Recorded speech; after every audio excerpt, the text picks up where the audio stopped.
Hey, everybody. So good to be here with all of you tonight. We are going to have yet another great late night conversation. A little later than usual. That's because we had an important CPI meeting. We're getting great things done. I'm excited about the organization. So, let's jump right into it. Let's have yet another late night chat. Here we go. Spoken of the American century. I say that the century on which we are entering can be and must be the century of the common man.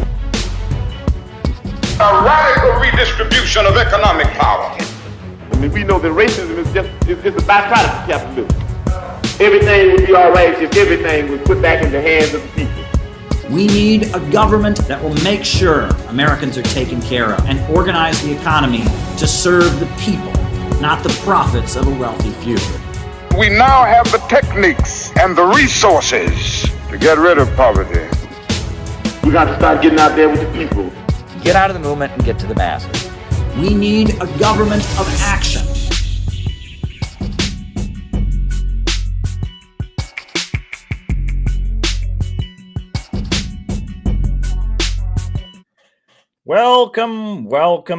Welcome, everybody. I am so glad to be here with all of you tonight.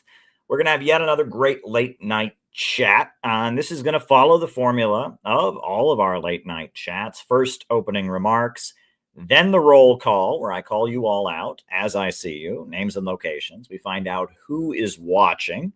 Then after that, I answer your questions for the remainder of the night. And lately, you all have been asking me lots of good questions. We've been having good long streams lately because you all have been asking me great questions, and I do appreciate it. That's really, really great. Now, those of you who might be watching this later, the next day, and generally we have a few hundred people who watch this live. Then we have 1,000 people or so, a couple thousand people who watch this afterwards. So if you're one of the people who watches this afterwards, leave us a comment. Comments are helpful. They help me think about what people like to hear. They show that people are engaging with what we do. So that's one thing you can do if you're watching this afterwards. If you are watching this live, be active in the chat and send me a super chat or a rumble rant in the second half of the show to tell me what you'd like me to do. Now, we always have a couple announcements. We're affiliated with the organization called the Center for Political Innovation, and our organization is having an event in Los Angeles. We're having a one-day workshop on April 19th, and it's in Los Angeles. And if you're going to attend, if you're available, if you're in California or nearby in Arizona or New Mexico, Nevada, if you would like to come to our workshop, all you need to do is go ahead and register. Link is down below. You can also hit that QR code on the screen. That'll take you right there, and you can register. It's going to be a great day. Music, food, all kinds of fun stuff. It's going to be tremendous. See you in Los Angeles. And the event of the year will be our national convention, July 12th in Chicago in the auditorium, the Midwest Conference Center near the Chicago O'Hare Airport. It'll be an all-day mega anti-imperialist rally with 400 people, July 12th, 2025. You don't want to miss it. It's going to be awesome. If there's one event that you come to this year, make it this event. You will not regret it. It's going to be an all-day anti-imperialist mega rally. You don't want to miss it. See you in Chicago. So if you are a fan of what we do, I hope you will join the Center for Political Innovation. And we're going to jump right into tonight's live stream. I'm going to hit you with some pretty high-level analysis tonight, analysis that you will not get elsewhere. I've done some research about Mahmoud Khalil, and we're gonna talk about things. But of course,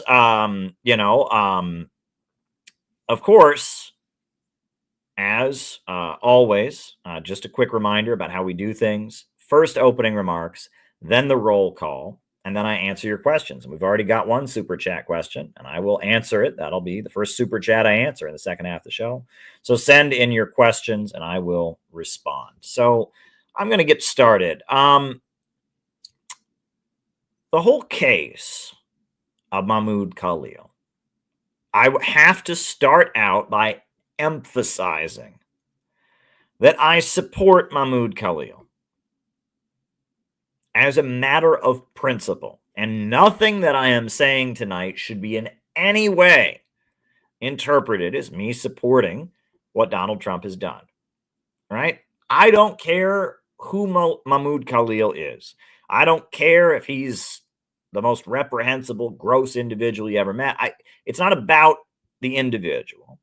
It's about the principle. And the principle is that your political views and your exercising of free speech should not be grounds for deportation from the United States. And they say, well, the Trump administration says there's a law that says if you're actively trying to undermine U.S. foreign policy, even if you don't break the law, they can deport you.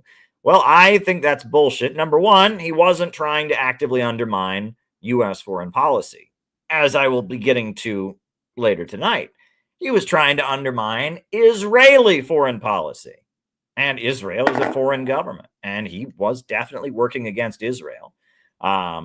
And he has the right to do that. And second of all, the Constitution of the United States guarantees the right of freedom of speech to all Americans. And there's nothing in the First Amendment that says that only applies to citizens. It says it applies to green card holders and visa holders and anyone who happens to be living here.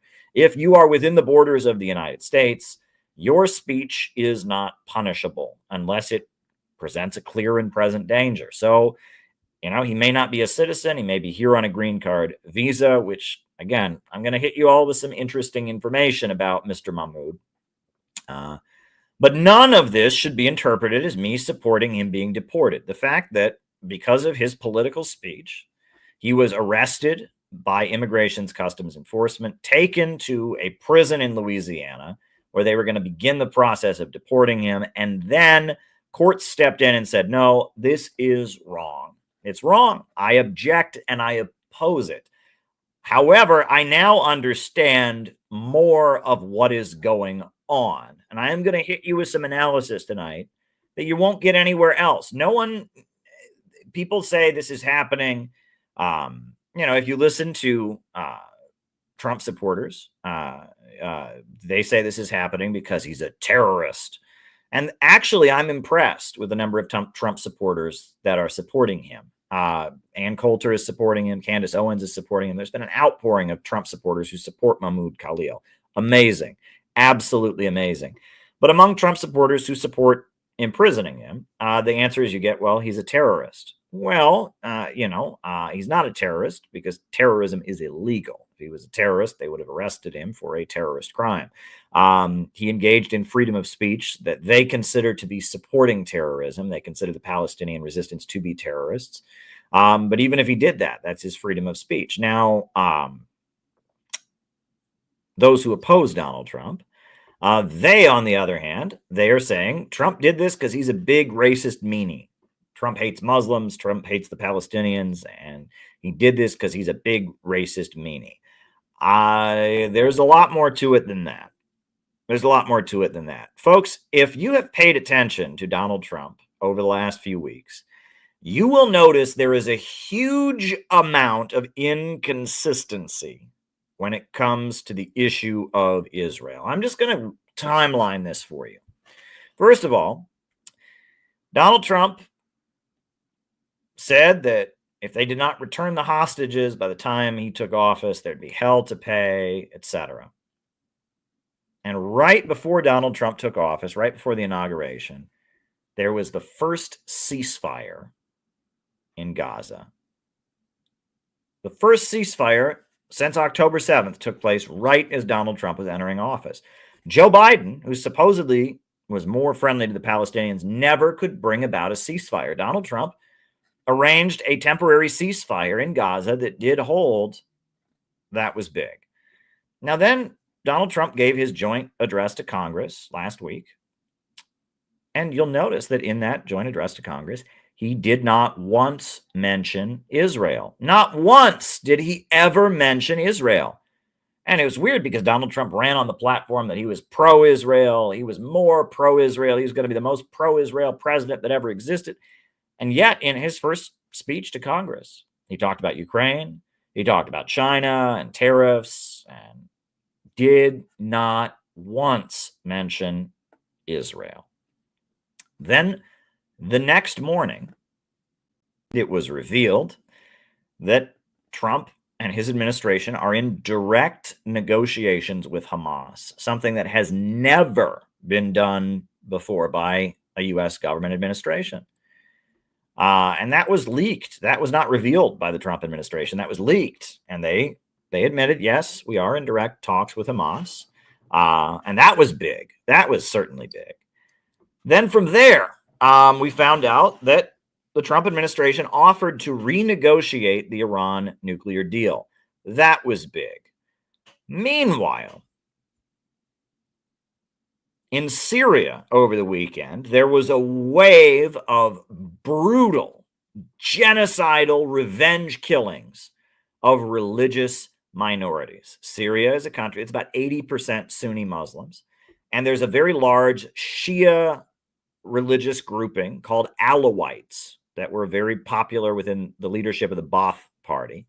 And at least 750 of them were slaughtered. Christians were slaughtered. There was mass executions of religious minorities in Syria. Brutal, horrendous. And the Trump MAGA base exploded in anger at the current leader of Syria, Jolani. And Jolani, the current leader of Syria, is somebody who was backed by the United States as part of the terrorist Al-Sham organization, which is an Al-Qaeda rebrand. He admits he celebrated 9/11 and thought 9/11 was awesome and that America deserved it. He's now running Syria. He is a Sunni Wahhabi fanatic, and he wants to persecute and exterminate and wipe out religious minorities. And he's running Syria. And so all of this culminates in Mahmoud Khalil being arrested. Now, who is Mahmoud Khalil? Mahmoud Khalil is not a poor man. And Mahmoud Khalil is from a rather wealthy and well-positioned family. And he lives in Manhattan. He's got a wife and kid. He's married. He's got children. He's getting a master's degree at Columbia University. And he is very, very much involved in Muslim politics, Islamic politics, and he's a Palestinian. He's very anti-Israel as a Palestinian. And at Columbia University, when the students were occupying the library, he was the one who negotiated the surrender of the students, and he was kind of the media spokesperson for the Palestine protesters at Columbia University. He was the one who became their representative spokesperson, right? And that was a job where he wasn't doing any illegal things. If you trespass and occupy a building, that's illegal. If you protest and get in, a shoving match with the police, that's illegal. He wasn't doing any of that. He was the PR man. He was the front man for the protests. He was the press secretary, if you will, of the Palestine protesters at Columbia University. He was the most visible one of them, and he did not engage in any provocative activities because he had to be the guy who became their official spokesperson. Well, Mahmoud Khalil is not, he didn't just come out of nowhere, right? As Kamala Harris would say, you think you just fell out of the coconut tree? He did not just fall out of the coconut tree. Mahmoud Khalil is a regime change, CIA collaborating activist.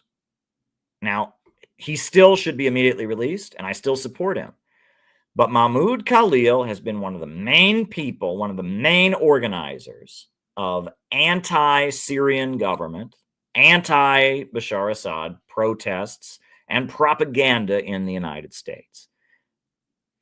Now, that is a factor that no one wants to bring up.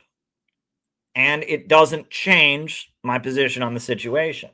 They're not, they didn't go after him and throw him in jail for his position on Syria. They threw him in jail for his position on Palestine. And the grounds upon which the Trump administration is trying to deport him are illegal. They have you cannot deport someone from the United States for their position. However, the reason that Mahmoud Khalil has a visa and is able to live a very comfortable lifestyle with a Manhattan apartment and a wife and kid as he pursues his degree at Columbia University. The reason that he was chosen to be the media spokesperson for the protesters is because he is very heavily involved in Islamic communities and Islamic mobilizations to overthrow the Syrian Arab Republic. Now, I'm going to have to back up from all of this, right? You're going to have to get a whole lot of background information here. I wish this was simple. I wish I could just give you a very passionate and simple speech, but I can't do that. I cannot do that because if I did that, you wouldn't understand the whole story here. In the Muslim world today, there are three currents of Islam that are big. Now, obviously, this is a huge oversimplification. And all of these three groups divide even further, and there's rival factions within them. So, at risk of oversimplifying, there are three major wings of Islam globally. The first wing is the wing based in Saudi Arabia, Wahhabism. And Wahhabism, these are Sunni Muslims who want to go back to the time of the Prophet. This is ISIS. This is Al-Qaeda. This is the Kingdom of Saudi Arabia. It is their official religion. It is Jalani, the leader of Syria, the new president who was installed after the overthrow of Assad. And they believe that they want to go back and do things exactly as the Prophet Muhammad did. They reject modernity. They want to go back to the 1400s, more or less. And they are very much trying to do things exactly as the Prophet did them. That's why in Saudi Arabia, you have an absolute monarch. That's why some of them eat with three fingers, because the Prophet ate with three fingers. The name Wahhabi comes from Wahhab, who was the Islamic scholar who laid the basis for the Kingdom of Saudi Arabia. And Wahhabis, they are terrorists, largely. Now, not all Wahhabis are terrorists. There's plenty of Saudi Wahhabis who are not terrorists, but Osama bin Laden was a Wahhabi. The Deobandis of India that engage in bombings and terrorism in India are Wahhabis. In Pakistan, Deobandis, they also attack Shia Muslims and kill Shia Muslims in Pakistan, attack Christians in Pakistan. ISIS are Wahhabis. Wahhabism is the interpretation of Islam that is found in Saudi Arabia, and it is deeply conservative, anti-modernist, fundamentalist Islam.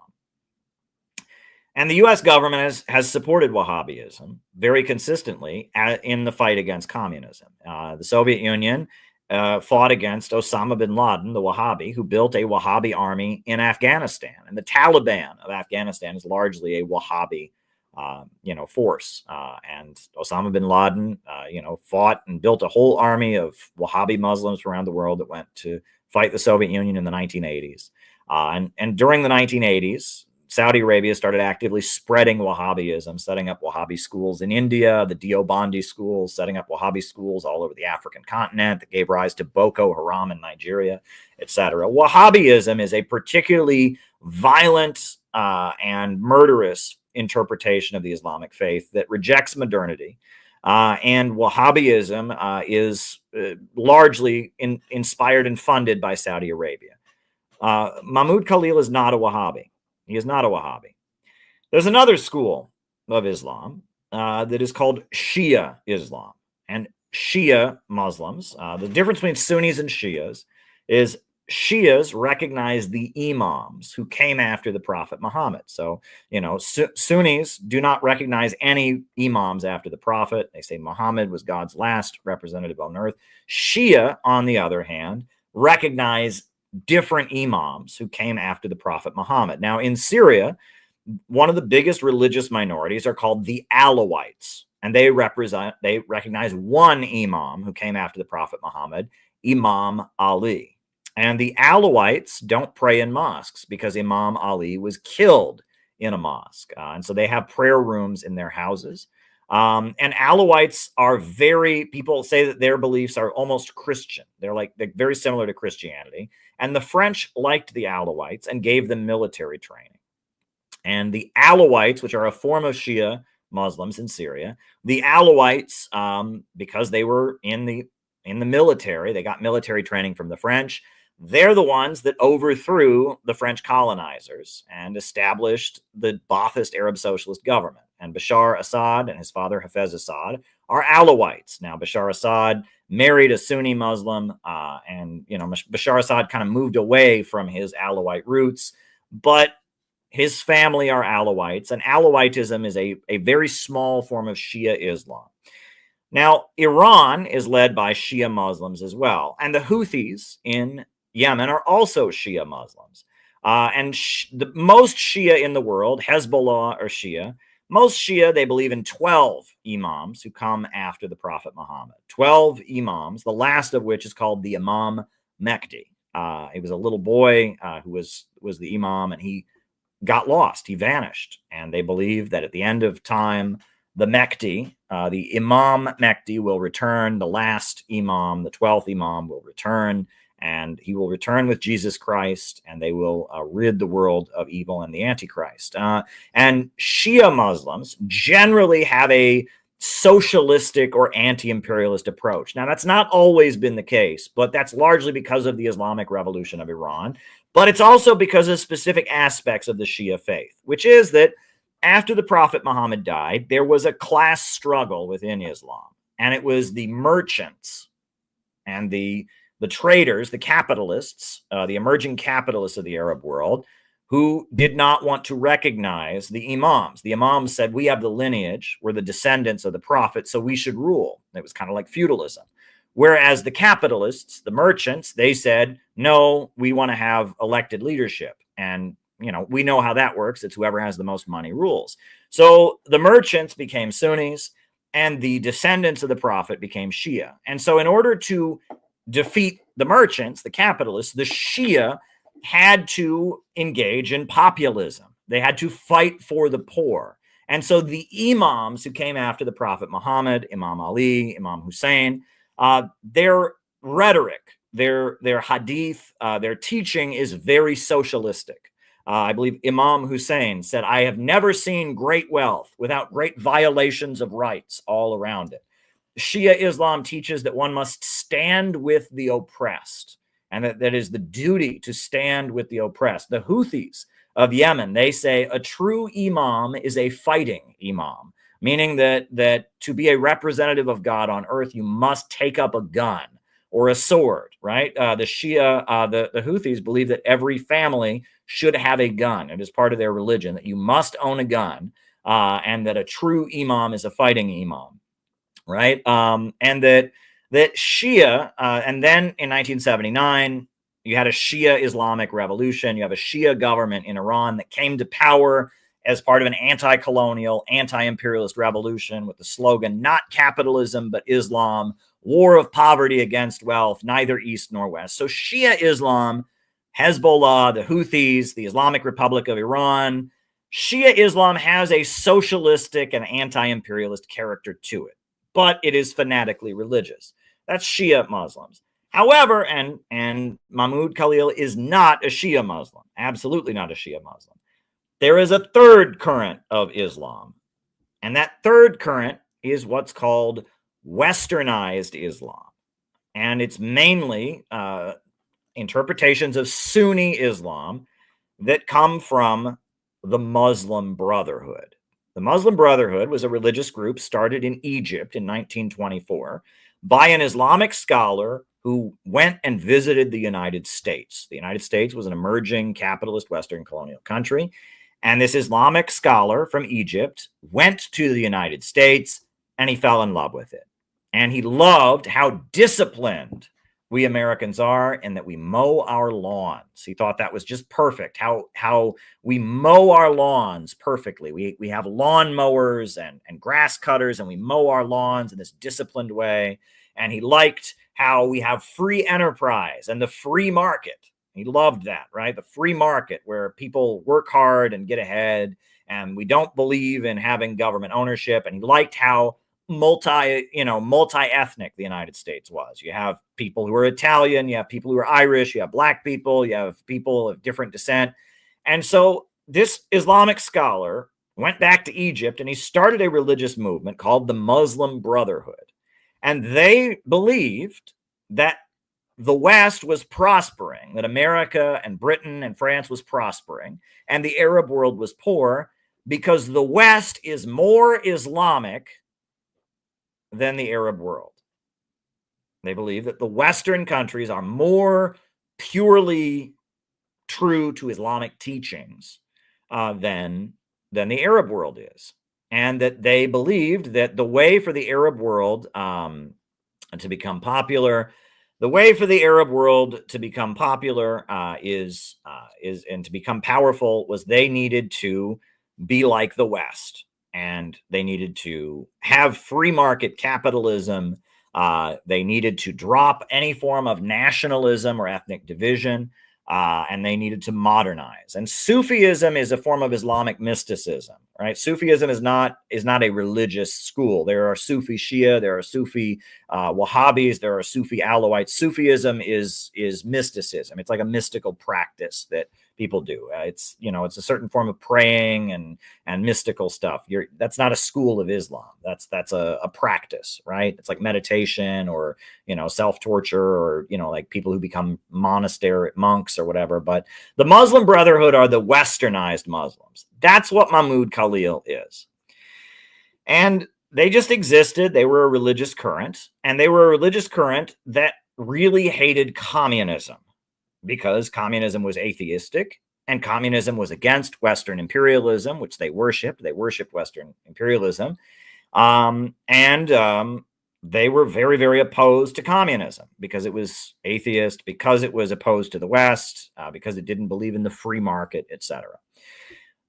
During World War II, the Muslim Brotherhood was very enthusiastically supportive of Adolf Hitler because Adolf Hitler hated communism and he was killing the communists and he was fighting for Western civilization. And the Muslim Brotherhood, they believed in Western civilization. They had some anti-Semitic ideas. They thought Jews were a corrupting influence and they really hated the communists.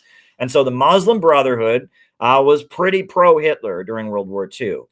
After World War II, in Egypt, Arab nationalism became very popular. And Abdel Nasser was a leader of the Egyptian military, became the leader of Egypt, and he started implementing Arab socialism in Egypt, and moving Egypt to align with the Soviet Union and having the military of Egypt take over and run the various different factories, etc.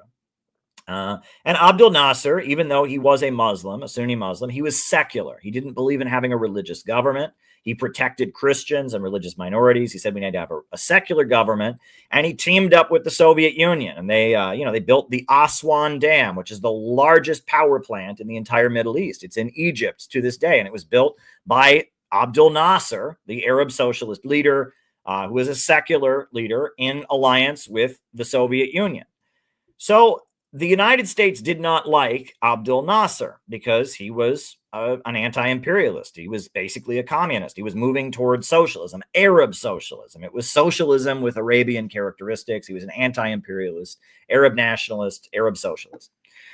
So the CIA began funding the Muslim Brotherhood because they were this big religious group among Egyptians that was very opposed to communism and Arab nationalism and had a lot of support among merchants and business owners in Egypt. So during the Cold War, the Muslim Brotherhood started expanding throughout the Muslim world because the CIA was boosting them.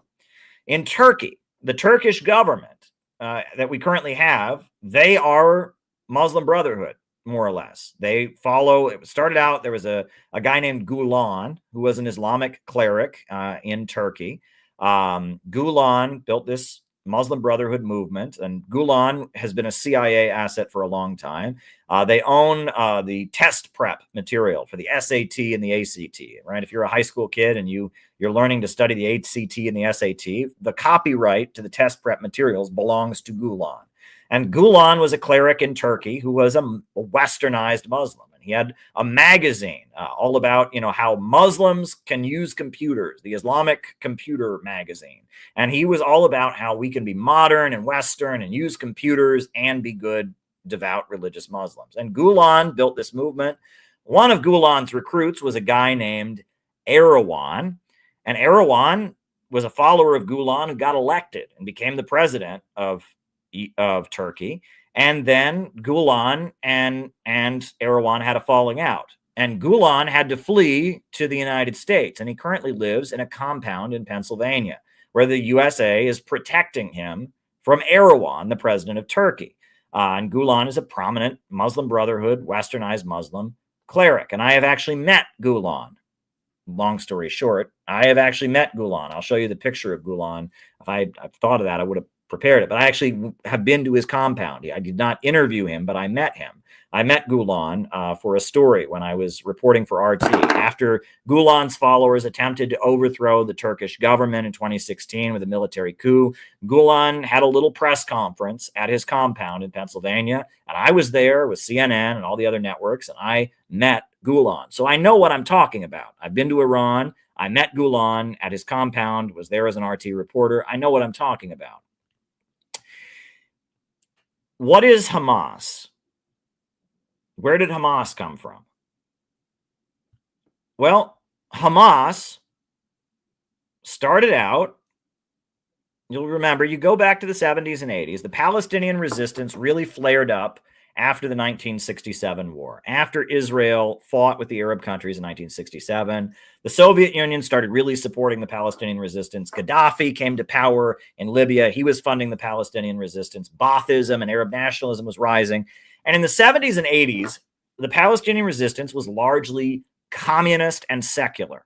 You had the Popular Front for the Liberation of Palestine, the PFLP, led by Layla Khalid, a woman. You had the Democratic Front for the Liberation of Palestine, and you had Yasser Arafat, who was very friendly to the communist governments. And the Palestinian resistance was led by secular Arab nationalists and communists. And Israel thought that they wanted to stop that. They wanted to stop the communists that were fighting them, the Palestinians, the PFLP, the DFLP, etc. So Israel, it is now documented record, started funding and promoting the Muslim Brotherhood in Palestine, which was the CIA Islamist current. And Israel began covertly giving money to the Muslim Brotherhood, the Westernized Muslims, among the Palestinians, to preach their anti-communist, pro-free market, pro-Western message, right? And that they would, the Muslim Brotherhood would demonize the PFLP and the DFLP and Yasser Arafat and others because they were atheists, they were communists, etc. And Hamas, what we now call Hamas, began as the Palestinian wing of the Muslim Brotherhood. And it was boosted by Israel. And this is a documented fact now, right? It sounds, you say this and people roll their eyes. That's a conspiracy theory. No, it's not a conspiracy theory. This is fact. Hamas is an Israeli creation. Now, they don't control them anymore, but it was to oppose the communists who were leading the Palestinian resistance in the 70s and 80s. Israel funded the Muslim Brotherhood in Palestine, helped them set up a bunch of centers and mosques and stuff like that. And now they dominate the Palestinian resistance in Gaza. That's Hamas. And also, the Muslim Brotherhood has been very key in trying to overthrow communist and anti-imperialist governments throughout the region. For example, in Egypt, the Muslim Brotherhood were very key in working against Abdel Nasser. In Syria, in the early 80s, they led a violent uprising against the Syrian government.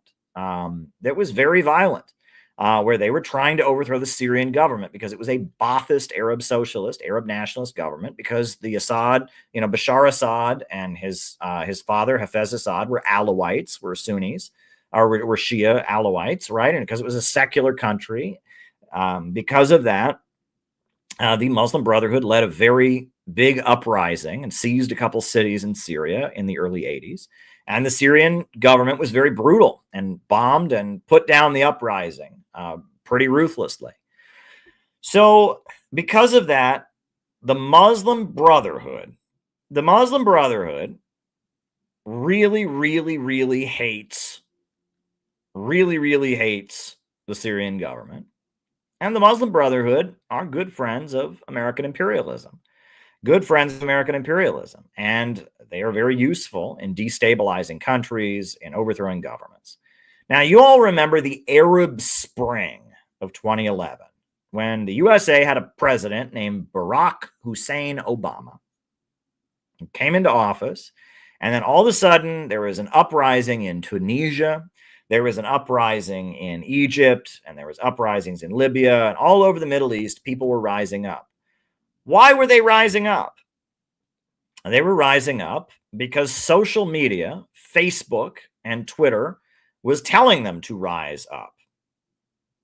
And on top of that, they were rising up because there was a TV network, a very popular TV network in the Arab world, called Al Jazeera, that was also telling them to rise up. And Al Jazeera was advertising for the protests. Well, Al Jazeera is a Muslim Brotherhood aligned TV network. It's based in Qatar, and it's aligned with the governments of Qatar and Turkey, and it's Muslim Brotherhood aligned. And they were calling on people to rise up against Assad, rise up against Gaddafi, rise up in Egypt and overthrow the military government, overthrow Mubarak, right? Rise up in Tunisia. And the Muslim Brotherhood was the main organizer and leader of the protests during the Arab Spring. And after, you'll remember in Egypt, after the government of Egypt fell, the president that came to power that was elected was a Muslim Brotherhood guy. What was his name? The president of Egypt, who was elected, was from the Muslim Brotherhood, Mohammed Morsi. And he was a Muslim Brotherhood guy who was elected. And then the military, al-Sisi, overthrew him. The military now rules Egypt. Egypt's a military dictatorship once again. But, in Tunisia, all over the Middle East, Mohammed Morsi, he took power in Egypt, and the Muslim Brotherhood surged. And Barack Hussein Obama really likes the Muslim Brotherhood. Saudi Arabia does not like the Muslim Brotherhood. They're both Sunni Muslims, but they have almost opposite beliefs. The Saudis believe in absolute monarchy. They hate everything that's Western. They want to stick to their pure Arab ways. They want to stay in the 1400s. Muslim Brotherhood loves everything that's Western. And, they Muslim Brotherhood people say, we want Egypt to be just like America. I remember when the coup happened in Egypt. I sat in meetings with Muslim Brotherhood sympathizing doctors and lawyers who were opposing al-Sisi. And I heard that from the horse's mouth. We want Egypt to be just like America. That's what we want, right? The Muslim Brotherhood worships the West. They are Westernized Muslims, right? And the Saudi Wahhabis hate the West and think the West is sinful and evil, and they want to stick to the pure way of the Prophet, the ancient ways, right? So the Saudis do not like they absolutely do not like the Muslim Brotherhood. It's actually punishable by death to be a member of the Muslim Brotherhood in Saudi Arabia, and the Muslim Brotherhood doesn't like the Saudis. And interestingly enough, the Saudis tend to be Republicans. Let me repeat that. The Saudis tend to be Republicans historically in the United States. For example, Muhammad Ali endorsed Ronald Reagan in the 1984 presidential election. He gave a press conference. And Muhammad Ali, the famous boxer in the United States who'd converted to Islam, endorsed Ronald Reagan. Why did he do that? Because he'd been in the Nation of Islam. And after Elijah Muhammad died, the Nation of Islam converted to being Wahhabis. Now, Minister Louis Farrakhan continued the Nation of Islam, but, the son of Elijah Muhammad converted to being a Wahhabi, and they were funded by Saudi Arabia, and they endorsed Ronald Reagan. And the Saudis, they had a nickname for Prince Bandar. Prince Bandar was nicknamed Bandar Bush. The Bush family and the Saudis were like this. And after George Herbert Walker Bush left office, he went to Saudi Arabia, and all of the leading, princes and people in the Saudi royal family lined up and gave him millions of dollars worth of jewelry. There's a video of George Herbert Walker Bush after he left office sitting in Saudi Arabia, and all of the Saudi royal family, one by one, giving him gold and jewels and all, billions of dollars worth of wealth, right? And that's the Saudis. The Saudis are Republicans. The Muslim Brotherhood are Democrats. The Muslim Brotherhood are Democrats. And why are the Muslim Brotherhood Democrats? They're Democrats because they're Muslims and they're against Israel, and they very much they're skeptical of Israel, but they're useful in building protest movements. And that's the key thing about the Muslim Brotherhood. They have a lot of people because they provide a lot of services, right? Even though they believe in the free market, they, part of Islam is you pay a zakat, like a charity. And so they provide services to a lot of poor people. And so the Muslim Brotherhood can bring a crowd. So if you're trying to organize a color revolution to overthrow Assad in Syria, Muslim Brotherhood are great people to do it. If you're trying to organize a color revolution against Gaddafi in Libya, the Muslim Brotherhood are great people to do it, right? And they are U.S. intelligence assets, and they are very anti-Israel. They hate Israel with all their might, but they also are really pro-free market, and they worship Western capitalism, and they are great assets of American intelligence. And they are Democrats. And Al Jazeera, the TV network, supports the Democrats largely. AJ Plus, when they went off the air in the United States, they started AJ Plus, and AJ Plus made all kinds of woke videos about Black Lives Matter and Bernie Sanders and all kinds of stuff. And the Muslim Brotherhood, that's funded by the Turkish government and the Qatari government, they're Democrats, right? Well, Mahmoud Khalil is not I'm not saying he's a member of the Muslim Brotherhood, because I don't think they have formal membership at this point, right? There's so many different interpretations, right? I mean, Erdogan is from that tradition. Qatar is from that tradition. It's not like there's a membership card. He's a member of the Muslim Brotherhood. But Mahmoud Khalil is a Muslim and is somebody from the Middle East who is in that particular wing of Islam. Not secularized, westernized, anti-communist, anti-Assad in Syria, pro-Western, in love with the West. He's in that wing of Islam. And he has spent his time in the United States rallying the Muslim community to overthrow the Syrian government. That is what he's been doing. And there's been a big divide in the Palestine movement, let me add. All right. So the Palestine movement, it's largely controlled by woke people. But there's a big divide even among those woke people, because everyone knows the main force behind the Palestinian resistance is Iran and is the Shia, right? The Houthis in Yemen, they are the heroes of the whole world as they stop ships fighting Israel. Iran, Hezbollah, the main force of resistance to Israel is Shia Muslims and people that are aligned with Iran. However, the Muslim Brotherhood believes that the Iranians are Shia apostates and believes that the Islamic Republic is not good. They want to negotiate with it. They don't want to have a war with it. And they're in favor of negotiations, but they're opposed to Iran. And that there has been a big effort in these Palestine protests to silence and obscure anyone who's praising the Houthis, anyone who's praising Iran. You can praise Hamas because that's the Muslim Brotherhood, but you cannot praise Iran. And that is because Muslim Brotherhood folks are running it. And this is all very interesting. So Mahmoud Khalil is one of the most visible leaders of the Palestine movement. And he was one of the main activists trying to overthrow the Syrian Arab Republic. Well, what just happened in Syria? This new government that came to power as a result of the Syrian government being overthrown has been slaughtering Christians and Alawites. And Tulsi Gabbard and others have been speaking out in rage against the Syrian government that has come in, the new government that was overthrown. And Tulsi Gabbard went and met with Bashar Assad, the leader of Syria, and she loudly opposed the USA overthrowing the Syrian government. And now that the Syrian government has fallen and that Jelani is in power and that the people that Mahmoud Khalil was backing are in power, they're murdering Christians in mass. Now, I went to Washington, D.C. for Tulsi Gabbard's confirmation hearing. And I'm going to show you my video from Tulsi Gabbard's confirmation hearing because I want you to see some of what Tulsi Gabbard said. Right? I was at Tulsi Gabbard's confirmation hearing.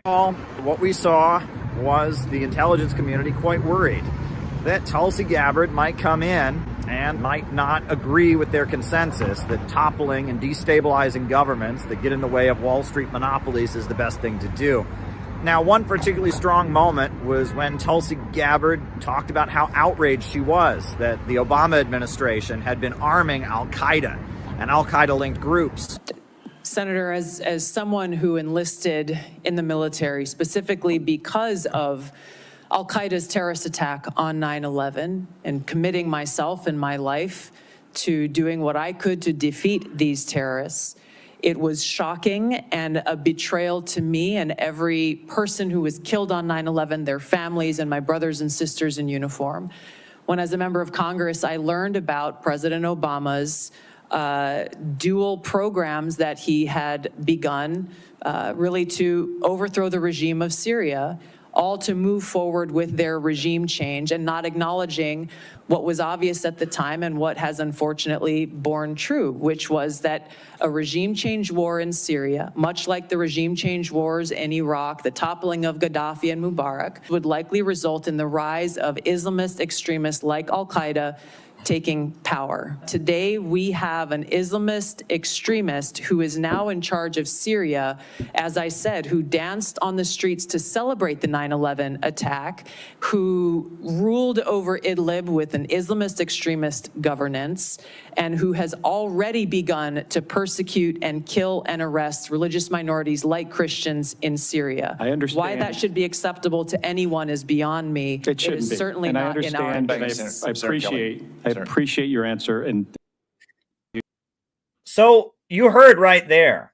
That was Tulsi Gabbard at her confirmation hearing, basically announcing to the whole world that she is mad that the Syrian Arab Republic was overthrown, that she warned the world that Christians would be persecuted if the Syrian Arab Republic was overthrown, that she considers the leader of Syria, Jelani, to be a terrorist. He danced on 9/11, and that he ruled over Idlib as a Sharia law Wahhabi extremist.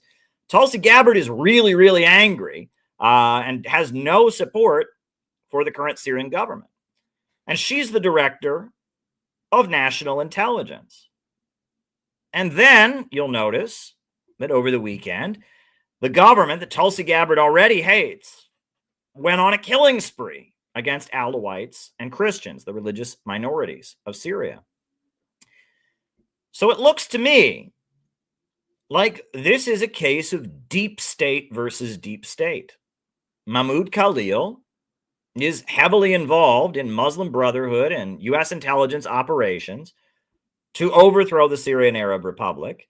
And Tulsi Gabbard is now running the U.S. intelligence director office seat, and she doesn't agree with what Mahmoud Khalil did. She doesn't agree with him. And she's outraged by what Mahmoud Khalil worked with Biden to do. Right? Mahmoud Khalil was working with Joe Biden to overthrow the Syrian government so all these Christians could be killed. Right? And that's why he was rewarded with being the big front man for the Palestine protests. That's why, and also let me add, that's why he's getting all the support he's getting. Right? You'll notice that they raided the homes of the Uhuru movement and dragged them into court, and the ACLU didn't do shit for the Uhuru movement. Nothing. Even though the charge against them was speaking up in support of Russia. But the ACLU didn't do anything for them. The New York Times barely covered their case. But you'll notice that there's widespread outrage about the persecuting of Mahmoud Khalil for his speech. I support both. And even though I don't agree with Mahmoud Khalil and the evil things he did around Syria, I think he needs to be released. You can't deport him for pro-Palestine statements. But it looks to me like Tulsi Gabbard and Donald Trump are making clear to Joe Biden and the Democrats that they are angry about what is happening to the Christians and that they are not appreciating the soft support that the Democrats have given to the Muslim Brotherhood, and that this is retaliation against the Democratic Party and its ties to the Muslim Brotherhood. Because Ilhan Omar, what type of Muslim is she? Muslim Brotherhood. She's not a member, but that's the type of Islam, the Westernized Islam. Those are the mosques who support Ilhan Omar. Rashida Tlaib, what type of Muslim is she? Westernized, the kind that comes from the Muslim Brotherhood. And the Democrats basically have a Muslim Brotherhood wing at this point. Now, again, they're not all card-carrying members, but a wing of the Democrat Party in Congress, the squad, are aligned with Westernized Islam, are aligned with Erdogan in Turkey, are aligned with the Qatari monarchy, are aligned with Al Jazeera. And that's why, even though the Democrats supported Israel and gave Israel everything it wanted, they kind of had to let the protests happen because the Muslim Brotherhood hates Israel. And so they had to let these protests happen. And Trump is angry at the Democrat Party. Tulsi Gabbard is angry at the Democrat Party because of what they are doing in Syria right now, because the Democrats have facilitated and used the Muslim Brotherhood as a wing of U.S. intelligence around the world to overthrow the Syrian government. Who also hates the Muslim Brotherhood? Israel, because Hamas is the Muslim Brotherhood, because the Muslim Brotherhood boycotts Israel and opposes Israel. So you have a situation where Israel hates the Muslim Brotherhood. The Syrian government also hates the Muslim Brotherhood. And you have a weird situation where essentially Donald Trump is at war with a wing of the U.S. deep state that uses the Muslim Brotherhood as useful foot soldiers. And they've retaliated against the most prominent and visible leader of the Palestine protests, who is himself heavily involved in the efforts to overthrow the Syrian government. Now, this is all very interesting. And again, let me repeat what I said at the beginning of the broadcast. I support Mahmoud Khalil, and do not misrepresent what I'm saying here. Do not say, Caleb said Mahmoud Khalil was CIA. And so, no, that's not what I said. I said that he was very involved in U.S. regime change operations to bring down the Syrian Arab Republic. And that is why he's being targeted, right? You heard what Tulsi said. She did not mince her words there. She is angry about the fact that the U.S. government was funding radical Muslim extremists to bring down the Syrian Arab Republic. She's mad about what they're doing to Christians. She considers Biden and Obama's policies to be absolutely criminal in Syria. And so Donald Trump, it looks like, is targeting somebody who is deeply, deeply involved in those efforts. But it gets even more interesting, right? Because it looks like Tulsi Gabbard has just named a deputy director of national intelligence. Now, this was the icing on the cake, right? So we already know that while Donald Trump arrests Mahmoud Khalil and says he's protesting Israel and he's got to be deported for that, which is awful. At the same time, he's negotiating directly with Hamas. At the same time, he's reaching out to Iran. At the same time, he didn't say Israel once in his speech. So now what do we find out? What's the next thing that we find out? We find out that Daniel Davis has been selected by Tulsi Gabbard to be deputy director of national intelligence. Daniel Davis. And who is Daniel Davis? Daniel Davis is a libertarian, former military commentator, libertarian. And what is Daniel Davis? Daniel Davis is anti-Israel. She has picked Daniel Davis, an anti-Israel libertarian and former U.S. military guy who works for a Koch brother foundation, right? That is outspoken in being against Israel, has accused Israel of ethnic cleansing, and has repeatedly said that October 7th was a response to Israel's crimes. An anti-Israel activist has now been named by Tulsi Gabbard. So this is all getting really confusing, right? And what bothers me about the people that are just blindly cheering for Mahmoud Khalil is they have one level of understanding. Their level of understanding is Donald Trump is a racist, fascist who hates Muslims, and that's why he's going after Mahmoud Khalil. It's not that simple. It is not that simple. It's not that simple at all. It's much more complicated than that. There are many layers to this. The policy of the Obama administration and the Biden administration was to fund and arm the Muslim Brotherhood to fight against the Syrian government. That is now leading to the exterminating of Christians in Syria and Alawites in Syria. And it's awful. And Tulsi Gabbard has loudly opposed that. And Donald Trump has said he pretty much agrees with Tulsi Gabbard. He said we might be better off in Syria with Assad, he actually said at one point. And it appears that the wing of the deep state that supports the Muslim Brotherhood and the Tulsi Gabbard wing of the deep state are at odds with each other. And Donald Trump is also moving against Israel right now. He's doing the exact opposite of what Israel wants. And now, to top it all off, they're going to have an anti-Israel guy be the deputy director along with Tulsi Gabbard. Again, that's why if your response to the Mahmoud Khalil situation, which is awful, okay, no one should be deported for their views. I support Mahmoud Khalil. He should be freed. You can't deport someone for their free speech. He didn't commit a crime. He can't be deported. So I am with Mahmoud Khalil, even though I don't agree with him, right? That said, if you just reduce this to Trump hates Muslims, Trump loves Israel, Trump does not love Israel. Trump is doing everything Israel doesn't want right now. And he's beating his chest about, I'm deporting Mahmoud Khalil. And they're about to appoint an anti-Israel dude to be director of intelligence, deputy director. Donald Trump is doing the exact opposite of everything Israel wants. And that you have to dig deeper. You have to dig deeper. This is so much more complicated. So much more complicated. So much more complicated.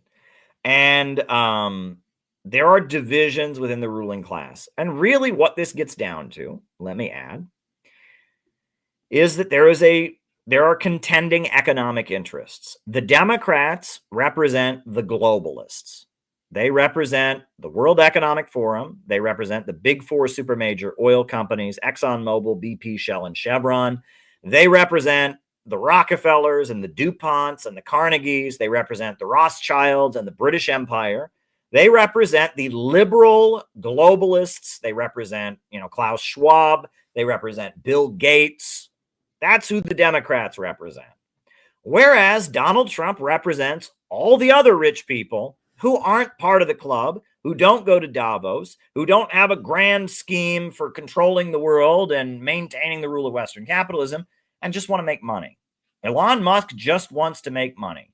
And, the people who support Donald Trump, Bernie Marcus, the owner of Hobby Lobby, or Bernie Marcus, the owner of Home Depot, he's a Zionist, hates Muslims, and he owns Home Depot, and he just wants to make money, right? Betsy DeVos, who's Donald Trump's Secretary of Education, and she was Donald Trump's Secretary of Education in the previous term. Betsy DeVos, billionaire, but she just wants to make money. Hobby Lobby, they just want to make money. Mike Lindell, My Pillow, he just wants to make money, right? The Trump camp is full of capitalists who just want to make money. Whereas the Democrats represent the intelligence apparatus and the Council on Foreign Relations and the Round Table Group and the Anglo-American establishment that is tied in with NATO and is strategically planning how they can dominate the world economy. And there is a division within the ruling class. There's a division within the ruling class. And Donald Trump represents lower level capitalists who just want to make money. And the Democrats represent a long-term Malthusian degrowth vision for stabilizing and keeping themselves at the top of the pyramid. And that's what's going on here. And so right now, Elon Musk is actively trying to dismantle the U.S. government. And they got rid of USAID, and they're trying to get rid of the Department of Education, and they're firing all these government workers because they see the government as a mechanism for imposing a political agenda on on society. And they don't want that. They just want the free market. They just want to make a lot of money. And so they're dismantling a state that they view as rigging things for the big monopolies. And they want to get rid of that state so they can have a free market and they can make a lot of money. And that's basically the division. You have the entrepreneurial capitalists who just want to make money, and you have the managerial capitalists of the World Economic Forum and the Anglo-American establishment who have a long-term vision for maintaining global dominance. And ultimately, we are not for either of those factions. We say that what we need is a government of action to fight for working families.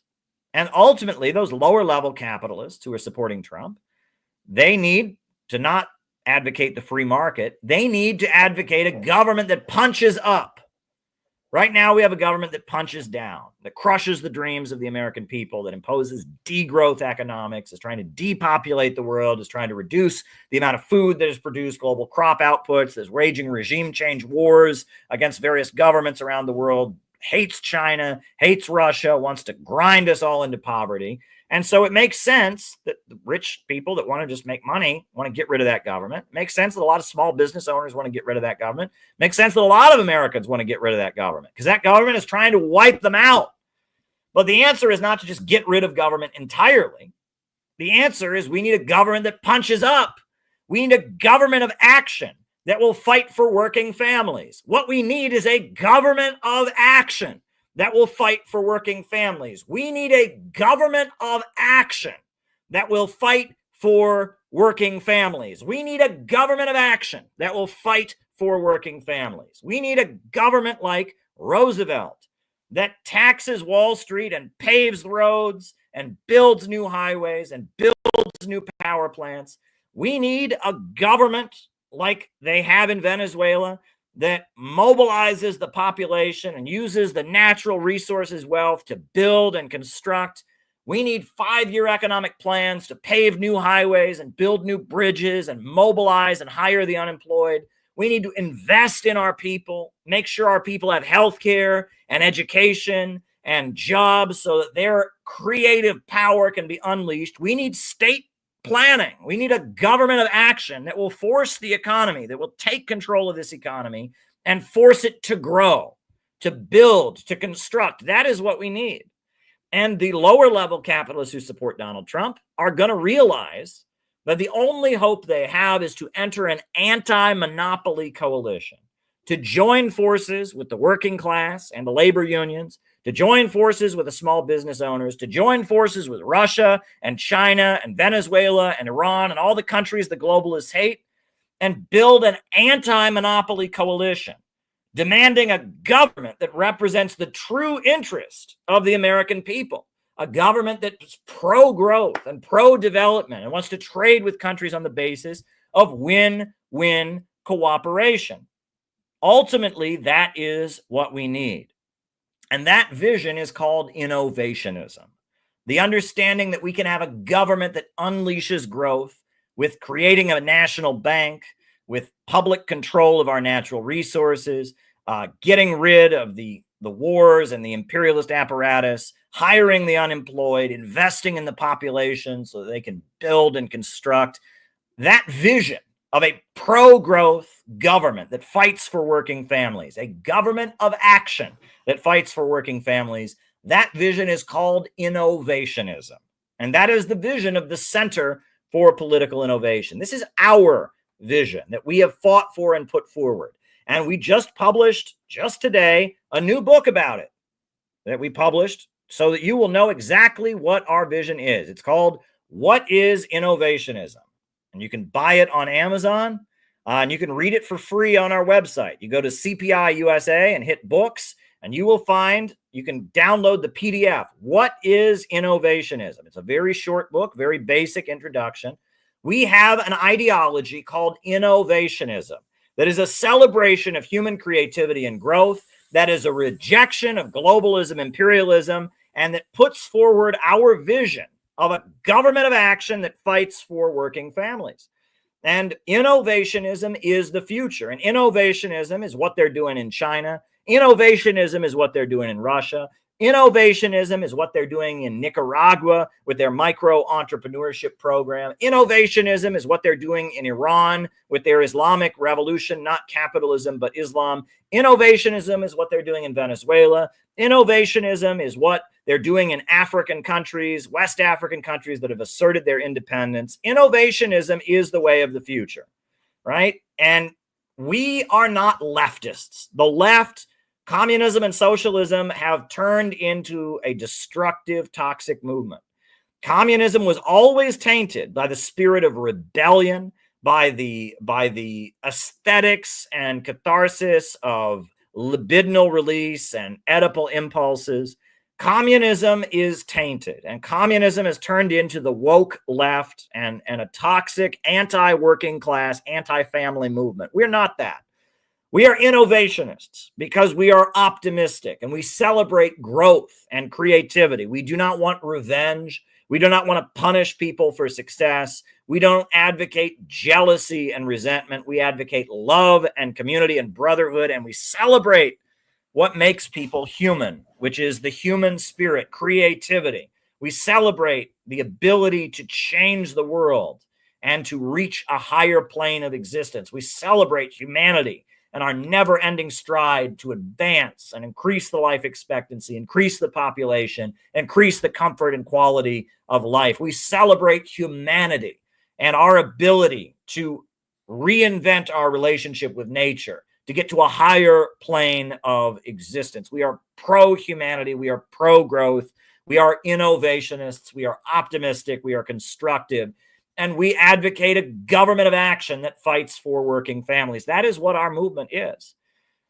And that is why we can give you this analysis about why Donald Trump is doing the opposite of everything that Israel wants. He's more anti-Israel than we've ever seen in a president in recent years. Have we ever had a president talk to Hamas? Have we ever had a president that is letting an anti-Israel activist become deputy of intelligence? Have we ever had a president that doesn't mention Israel once in his State of the Union? Trump is moving in an anti-Israel direction, but he's targeting intelligence operatives within the Palestine protest movement to try and protect himself and say, look, I am fighting for Israel. And on top of that, to at the same time retaliate against those who overthrew the Syrian government in cooperation with the CIA. There's many layers to this. This is nuanced. We support Mahmoud Khalil. Let me emphasize that. We support Mahmoud Khalil, but we also understand that he's tied in with the globalists and he's tied in with the Barack Obama intelligence apparatus. And we understand that that is the more dangerous wing. And we understand why Tulsi Gabbard would want to go after him, because she's mad about what's happening to those Christians, which he set the stage for. So this is all very complicated. And I'm here to give you this high-level analysis. And I'm here to put forward our vision of a government of action that fights for working families. I'm here to put forward our unique understanding of pro-humanity, pro-growth, innovationism. And I'm glad that you all are enjoying these broadcasts. I hope you'll join the Center for Political Innovation. And on that note, why don't we do our roll call, and then I will start answering your questions. Names and locations, folks. Names and locations. Let's call them out as we see them. Who is with us tonight? Names and locations. Names and locations. Who's with us? Names and locations. If you're watching this afterwards, leave a comment down below. You agree with what I said? Do you disagree with what I said? Leave a comment down below if you're watching afterwards. If you're watching now, names and locations, names and locations. We got Kat in Southwest Florida, Seasoned Noob in China, Jacob in Wisconsin, Io Hillary in New York City, Luca in Singapore, Jenny in Cincinnati, Courtney in Northern Virginia, Ryan in Kansas City, me in Wales, the South, Patch in Arizona, Patch in Arizona. Names and locations, folks. Names and locations. Mikhail in Canberra, Australia. Muradin in St. Paul, Minnesota. Morgan in Philadelphia. Names and locations. Names and locations. Who is with us tonight? Names and locations. Names and locations. Who's with us? Names and locations. Calling you all out as I see you. Names and locations. Names and locations. Chris in Kew Gardens, Alex in Brazil, Phil in Miami, Florida, Morgan in Philadelphia, St. David's, Bermuda, Toey in Sweden, Virginia Beach, great stuff, man, Deha in Seattle. Deha is a member of CPI. He's doing great work out there. We just had a great meeting about recruitment. We're doing great stuff. We are marching ahead as an organization. I am so excited for the convention this summer. It is going to be the biggest event we have ever done. We are going to pack the auditorium with 400 people. Ian in Venice Beach. It's going to be absolutely awesome. I am so pumped. I am so pumped for all the great work that we are doing. Headed out to LA next month for our workshop. Headed to Chicago. We're having the 7-day program. It's going to be great. We are really, really getting shit done. Penny in Minnesota, Phil in Brooklyn. Yes, we are doing it. We are killing it, folks. We are killing it. We've got the new book, What is Innovationism? It's free on the website. You can buy it on Amazon if you want a print edition. We got a lot of great stuff in the works. I just wrote an article about Jerry Healy. And why the DSA and the Jacobin crowd decided to target a famous Palestine activist from Britain, Jerry Healy. I wrote a really long article with a lot of sourcing and source material and such. Go and read it. It's on our website. Peter Coffin is doing great work. John McCarthy in Chicago. John McCarthy, folks, you are not aware yet. John McCarthy is headed to St. Louis this weekend. I don't know if you saw this, right?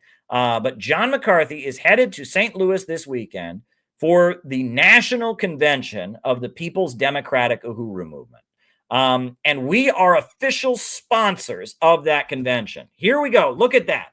Alongside Veterans for Peace, alongside Reparations United, alongside Anti-Racist Action, and some, I don't even know what some of these groups are. But there is the Center for Political Innovation, our globe logo. There we are as official endorsers of the People's Democratic Uhuru's national convention. John McCarthy will be delivering our message of solidarity. We were there with Chairman O'Malley from the beginning. We were at the trial in Florida. We were at the sentencing. We raised their case at a press conference at the United Nations.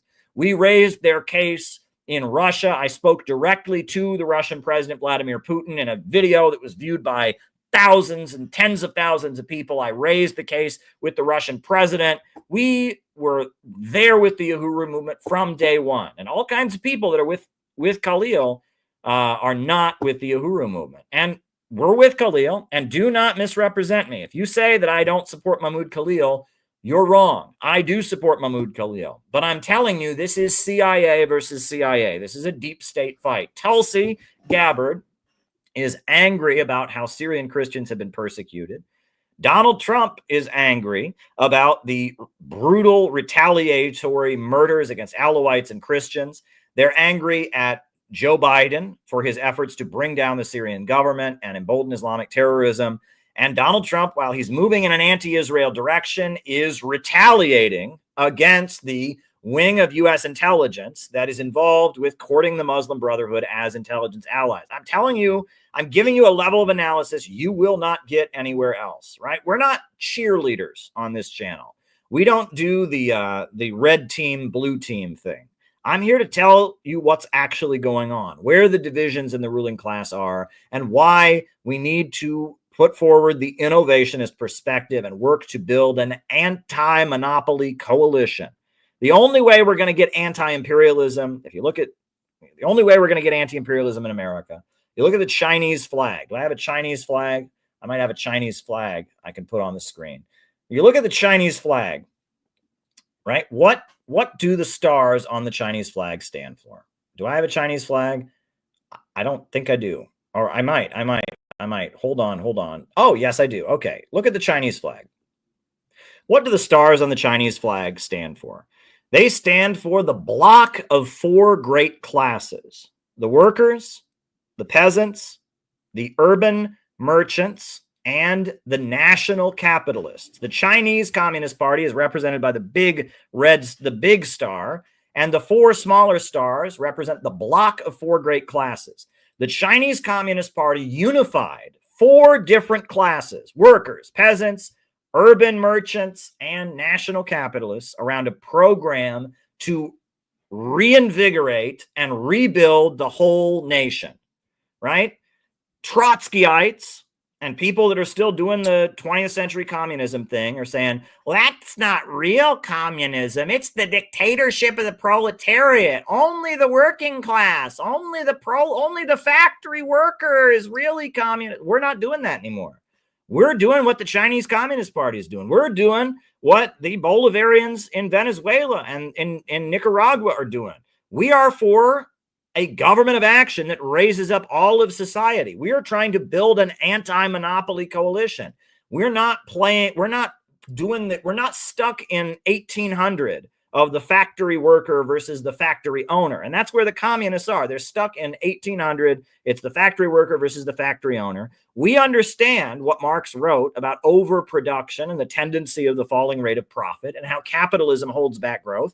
And we understand that we need to build a coalition that on behalf of all society takes control of the economy and forces growth. And we understand that the market and small business owners and capitalists are going to be part of that. A strong, powerful, anti-imperialist, anti-monopoly government that stimulates small business owners, that empowers people to start their own business, that provides and fights for working families. That's what has always created socialism in the world. And we have that understanding. We're not stuck in the worker boss. We're not stuck in the 1800s bourgeoisie versus proletariat phase. We understand that it's about building an anti-monopoly coalition, a popular front. During the 1930s, capitalism was moving toward fascism and war. So the communists of the world, they built a people's front against fascism. Well, the fascism now is the fascism of the woke left. It's degrowth. It's the World Economic Forum. It's the people who raided the homes of the Uhuru movement. It's the Joe Biden tech monopoly, degrowth, woke fascist, depopulation. They are the fascists of our time. And we must build an anti-monopoly coalition against the emerging fascism of decaying U.S. imperialism. We have this understanding that is a real breakthrough. But anyway, I could talk about that all night. We got questions to answer. But lately, we've been doing a thing on this stream. We have been doing a thing on this stream where I set a goal, right? This is a new mechanism they created on YouTube, where if you set a goal, and if you reach the goal, I do something. So here's the goal. We're going to do it a little bit differently. We want to get 5 super chats of $10 or more within the next 30 minutes, right? We're going to do it a little bit differently. Our goal is 5 super chats, 5 different super chats of $10 or more within the next 30 minutes. If we reach that goal, I will play the new China song.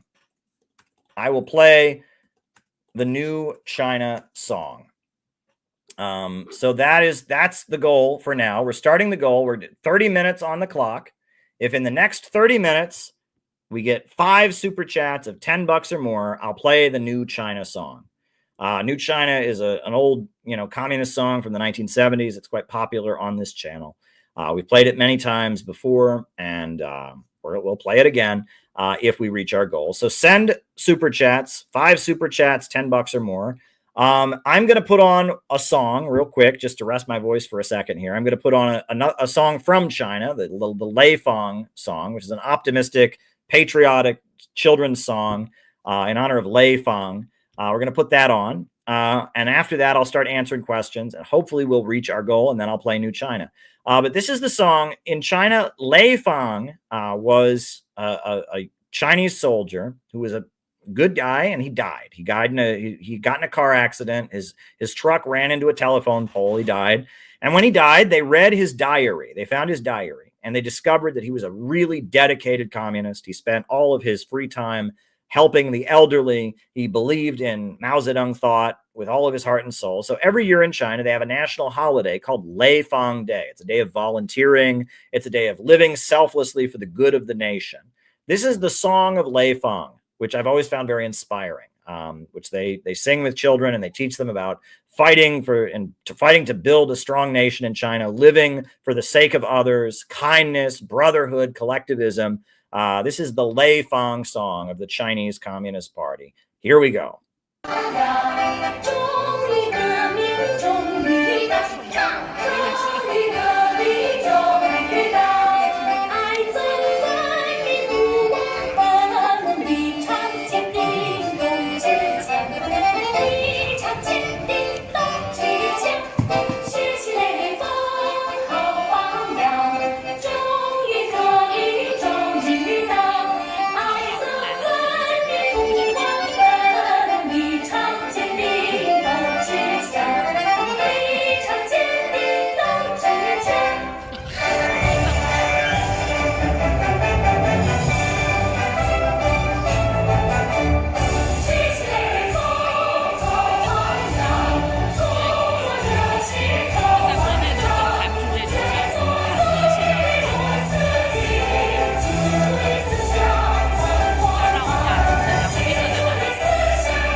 I absolutely get fired up every time I watch that. Every time I watch that, I get fired up, right?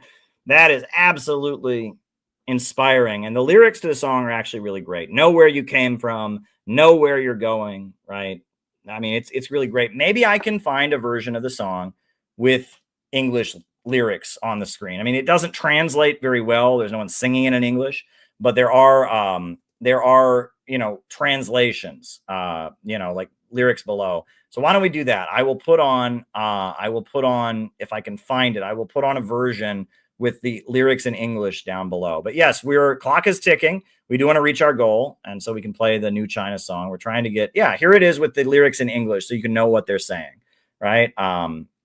I find the words to be absolutely inspiring and optimistic. Again, not the vibe you find in communist circles, not tear down people because they're privileged, not punish people, not be resentful, not celebrate isolated acts of vengeance like Luigi Mangione, not pushing for years of lead, but instead building and loving your community, sacrificing for what is right. Here we go. This is with the English lyrics on the screen.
All right. Now, Irving in the chat pointed out something that I actually was not aware of. It shows how out of date I am. Fethullah Gulen died in 2024. He died last year. Well, that's wild. That is absolutely wild. I did not realize he had croaked. But I met him in 2016, and here is the picture. I will show you the picture of me with Gulen. This is Caleb with CIA Westernized Muslim Fethullah Gulen at his compound in Pennsylvania. That's when I met Gulen. There you go. I met Gulen. But yeah, this is the founder of the Islamic Revolution of Turkey, the Islamist of Turkey who set the stage for Erdogan's mentor and teacher, who ended up betraying Erdogan and fleeing to the United States. And he, I guess until he died, he had a compound in Pennsylvania with a bunch of other Muslims. And I met him at that compound, he wanted to prove to the world he was still alive after his failed coup attempt in 2016. Wow, I didn't catch the news that he'd died. So there you go.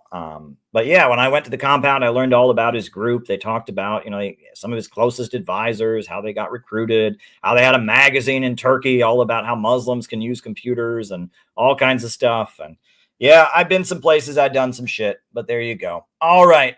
So the clock is still ticking to reach our goal, but we do have a lot of super chats that have come in. If I can get 4 more super chats for $10 or more, I will play the new China song, which is a favorite of people on these live streams. So we generally do Rumble rants first. So Dahe, or Deha, I'm sorry. I always say Dahe. Why is it Dahe? It's Deha. Sorry about that.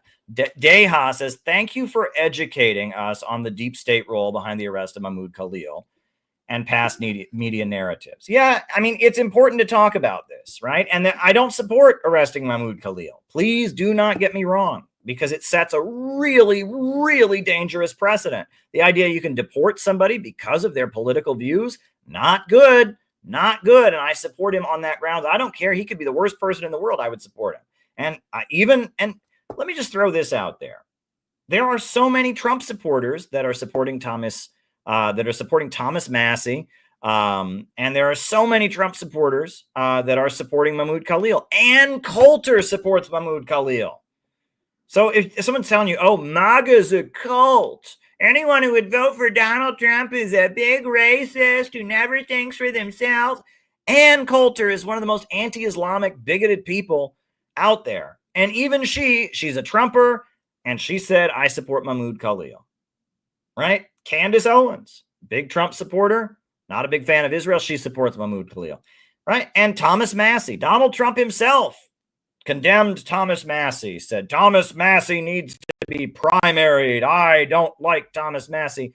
And I have seen an explosion of support for Thomas Massie among Trump supporters. I'm friends with a lot of Trump supporters. I follow a lot of Trumper accounts, and they're all exploding with support for Thomas Massie. MAGA is not a cult, right? I mean, they do think highly of Trump, but when Trump, calls out and condemns Thomas Massie, they're with Thomas Massie. It's more complicated than that, right? It's more complicated. And the analysis that you're getting of why Mahmoud Khalil is being threatened with deportation right now is, well, Donald Trump's a big fat racist. It's not that simple, right? It's still wrong. It is absolutely still wrong that they're going after him. And I'm with Thomas Massie. I stand with Thomas Massie. But that said, it's more complicated than that. And if you can't understand that they just appointed an anti-Israel guy to be Tulsi's deputy director, that Trump is negotiating directly with Hamas, that everyone's mad about the massacres in Syria, which Mahmoud Khalil, set the stage for as an anti-Assad activist. It's more complicated than that. That's all I'm saying. But my position remains the same. Thank you. We have another super chat. We're 3 more super chats closer to our goal, right? I recently saw someone talking about, well, anyway, we'll get to that. We'll get to that. But yeah, keep the super chats rolling in. The clock is still ticking. We need 3 more to reach our goal for tonight. So, keep them rolling in, as they say. We've still got 16 more minutes. But I will now continue answering Rumble rants. And thank you, Deha. How can the USA retain their legitimacy after their allies are targeting their own citizens like you, Jimmy Dore and Roger Waters? Look, I am on the Ukraine kill list, right? I'm on that list, right? And I don't really want to reflect on that too much. We see that that Jamie White, who was a reporter for InfoWars, was brutally murdered. And now Alex Jones is saying that it appears that that there is a credible threat of violence against himself and against Donald Trump from the Ukrainian intelligence apparatus. Michael Flynn is saying that. This is very disturbing. Yeah, very disturbing in the least. And that, look, Ukraine tried to kill Trump during the election. I mean, why is that not on the front page of every newspaper? Ryan Roth was his name. He was a criminal, had gone to jail, got out of jail, moved to Ukraine, worked with the U.S. State Department to recruit Afghans to go fight in Ukraine, was a Ukrainiac activist, a Ukraine maniac, a Ukrainiac, was recruited. And then he comes back to the United States and tries to kill Donald Trump. Right? He had a company that he set up with his wife that was like right next to the headquarters of the CIA. Like, you look into the details of Ryan Roth, the second attempted assassin. This was a Ukraine linked operation, right? Even if he acted alone, let's say he completely acted alone, he was in an atmosphere and he was cultivated and he was, in Ukraine with the Ukrainian military. He's a product of the Ukrainian war machine, if there ever was such a thing. I hope that Donald Trump and Putin speak soon. I know that the negotiations are going on. The 30-day ceasefire was not realistic. Russia wasn't going to accept that, but let's hope that things move ahead. We gotta just fight for peace. We can't give up on it. We can't give up. We can't give up the ship, as they say. And I'm hoping that we can get a peace deal. Oh, wow. And we're at three super chats. Dennis Kucinich just posted a great article about what's going on in Syria. All right. So we're at 3. We need 2 more super chats, and then we will have reached our goal, and I'll play the pro-China song. 13 minutes. Very, very good. All right. So next Rumble rant. Sorry, meant to send 5, pressed 2 by accident, says Deha. Well, thank you, Deha. I do appreciate the support for this channel.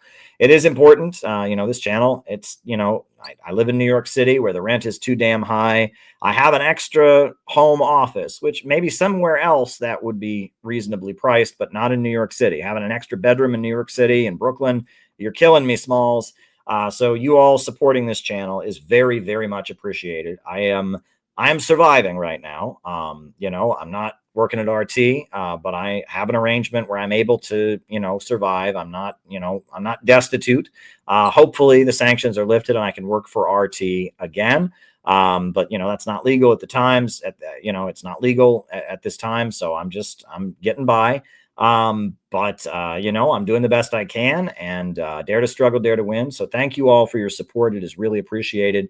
The best way you can support what we're doing is join the Center for Political Innovation, because we have so many exciting plans. We're printing a new edition. I wrote a book, Who Are the Houthis? What Are They Fighting For? We're printing that book, and we're going to distribute it in bulk all across the country so that the American people can know who the Houthis are. An anti-imperialist movement fighting for working families in Yemen, fighting against globalism, imperialism. We're going to print that book. We're going to get it all over the country. So there we go. There we go. All righty. All right. So now I'm going to start doing super chats. And if we get 2 more super chats of $10 or more, we'll play the China song before we end the stream. So Fadista says, will this case set a precedent in case law for First Amendment going forward, maybe nullify these hate speech laws? Do we have hate speech laws in the United States? I don't think we do. Right? I think a lot of universities have hate speech regulations, but I don't think we have hate speech laws, right? In the United States, generally the law is if you're the Ku Klux Klan, you can march. If you preach bigotry and hate, you can march. It's the universities and workplaces that have kind of cracked down and said, if you say something we consider racist, you're fired, you're expelled as a student or whatever. But we generally don't have laws about that. That's just, the American tradition. We're kind of free speech absolutists. In most Western countries, they do have inciting racial hatred as a crime. Free speech in the United States, I'll be honest, right? It is such a big part of our culture and our identity. It's a little weird, and that's fine, right? I mean, that was Kamala Harris's argument during the election. You're weird. Well, we are Americans. We are a little bit weird in a good way. We're weird about free speech. We are weird about free speech in America. But you know what? I think that's a great way to be weird. But in 1967, the U.S. Supreme Court ruled, very famous ruling, Brandenburg versus Ohio. And there is no other country in the world that would have this ruling. Charles Brandenburg, who was the Grand Wizard of the Ku Klux Klan in Ohio, bought time, paid for it on local television.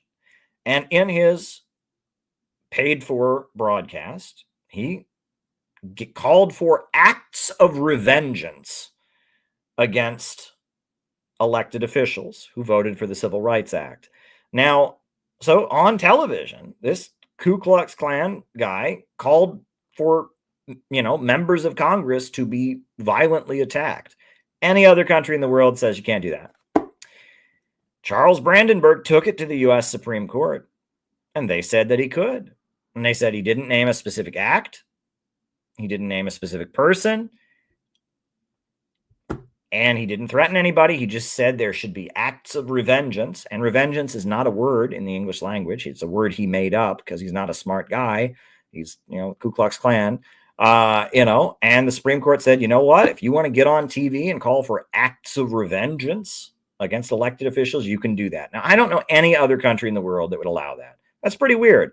And, if I was writing the laws of a country, I'm not sure I would write the laws that you could do that. That's how we are in America. But that's how we're weird. And we are just really addicted to free speech. Now, to be fair, since 9/11, there have been some rulings in relations to Muslims who've been persecuted, where they don't extend them that level of freedom. That they say that with their speech they're encouraging terrorism and things like that. So so it's not that simple. It's not that simple. But There you go. Right. But we don't have hate speech laws in America. But yes, it should be ruled by the Supreme Court that free speech is not grounds for deportation. Right? It's not. Right. And that there is this obscure piece of legislation that says that Trump is pointing to. That says if you're working to undermine the foreign policy of the United States, even if you don't break the law, you can be deported. Well, two things. First of all, he wasn't undermining the foreign policy of the United States. He was undermining the foreign policy of Israel. And that's in his right. Israel is not the United States. This is not the United States of Israel. This is the United States of America, number one. Number two, there's this thing called the First Amendment of the Constitution that overrides that yes, you can. And the First Amendment of the United States doesn't say it only applies to citizens, doesn't say that it only applies to people who have a certain type of visa. No, it says freedom of speech. Congress shall make no law respecting an establishment of religion or restricting free exercise thereof, or freedom of speech, or of the press, or the right of citizens to assemble peaceably and petition their government for redress of grievances. I have the First Amendment memorized. And at no point in the First Amendment does it say this only applies to citizens. This only applies to people with certain types of visas. This only applies to, no. It says everyone in the country has the right to free speech. So even if Marco Rubio can point to this, maybe that law exists, but doesn't matter. You still have the right to free speech. This does raise some questions, though, because they do ask some free speech questions to get your visa. They generally ask, are you a communist? Right? Are you an anarchist? Are you involved in any group that has advocated violence against the American government and all that? But that's before you get your visa. They can deny your visa on that ground. That's interesting. I think when you enter the United States, they ask similar questions. But this is interesting. I mean, there's going to be court rulings that come out of this. You are right, Fadista. There's going to have to be court rulings because this does throw into question. This is a big, widely publicized case that is throwing into question on what grounds can someone be deported. And the Supreme Court or some court is going to have to step in and say, you can get deported for this and you can't get deported for that. And then we're going to have a clear answer. And the answer should be free speech is not grounds for deportation. That's what the answer should be. And a lot of MAGA people think that. So there you go. There you go. But Hillary B says, why are the Turks always so treacherous and untrustworthy in political matters? Hillary, come on now, Hillary. With all due respect, Hillary, we don't do ethnic bigotry here. Right? There are lots of great people in Turkey, right? And Turkey has a whole history. They were the Ottoman Empire, and they lost World War I, and but we don't do ethnic bigotry here, right? We don't do that, right? Turkey was a colonial power, and it aligned with Germany and Austria during World War I. After World War I, it was stripped of its colonies. There's a history of Turkish nationalism, etc. But, come on. There's a lot of countries that we could be critical of, right? The Ottoman Empire was certainly brutal. No question about it, right? But, in military, Turkey has gone back and forth between having nationalist governments and having governments that are puppets of the United States. And that there's a whole history of the USA meddling in Turkish politics, and Turkey's a complicated place. There was the Kurdish separatist movement, and there's all kinds of stuff there, right? So, and there's communism is really big in Turkey. I'll just say that much. There's a huge Turkish communist movement. And interestingly, Erdogan, the current president of Turkey, is an Islamist, but that's technically illegal under Turkey's constitution. It is illegal in Turkey to advocate an Islamic state in Turkey. And they're very strict about it. And it is in their constitution. We cannot ever have an Islamic government in Turkey. Now, Erdogan is basically an advocate of an Islamic government. And he does basically say, I'm an Islamist. But that's technically the Turkish government. The foundation of it is they are very strictly against any notion of Sharia law or religious government. It's actually very interesting. So we're one super chat away from reaching our goal. Right? We are 4 out of 5. One super chat of $10 or more, and we reach our goal, and I play the new China song. We are at 3 minutes and 57 seconds. 3 minutes, folks. Who will do it? Who will send the last super chat so that we reach our goal. And I'm having a great time answering people's questions. This is going very, very well. Who will send the final super chat so we reach our goal? Who will send it? Who will send it? We got 3 minutes. The clock is ticking, whether or not we reach our super chat goal for tonight. And then I get to play the new China song. We'll see. We'll see. We're getting close. We are getting close, right? 3 minutes and 25 seconds. $10. Who can send the $10 super chat? We've reached our goal, and then I play the song. That would be awesome to reach our goal. And we got it. All right. We reached our goal. Our goal has been reached. The goal has been achieved. And I said if we reached our goal, we would play the new China song. So that is what we will do. And then when I come back, we will answer your questions. Here we go. Phil, this is your favorite song. Phil in Brooklyn loves this song. It is his favorite song. Phil, if you're still awake, we are playing your favorite song. Here we go.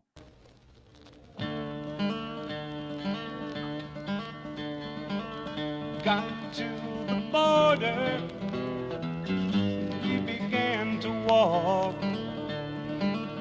under two flags flying over the bridge we were to cross. One was the bloody British rag of imperialism, casting its shadow over poverty, starvation, vicious exploitation in Hong Kong. The other was the flaming red flag of revolution and socialism, telling us all, the people of the world, the time has come to come along. This ain't just any old border that we are standing on. It stands between two systems, one died, one young and strong. And then we crossed that bridge into China, saw a great banner up ahead. Its meaning set my heart a pounding, and this is what that banner is. Long live the great unity of the peoples of the world. Long live the great unity of the peoples of the world. Went to a steel mill, saw people working hard, but there were no bosses. The workers ran the job. They worked 10 hours, 6 days a week, on great machines built by their own hand. They labored not for some rich man's profits, but to meet the needs of people of the land. And they are building with such a spirit of revolution and socialism, for they are masters of their own future. The working class is in command. Talked with an older worker. He said many worries are gone. If one is sick or injured, they are provided for. We have no fear of rising prices, no unemployment will you find. There's always more to be done to build China, not just for us but to free mankind. Long live the People's Republic, long live working class rule. Long live the People's Republic, long live working class rule. We arrived in Shanghai, where before it was free, dope and prostitution and starving people filled the streets. And now these people stand up united, providing for the needs of all. Decent housing, health care, education, They decide now they are the law. And man, I felt so damn proud of China, of revolution and socialism. Just look at what our class has accomplished.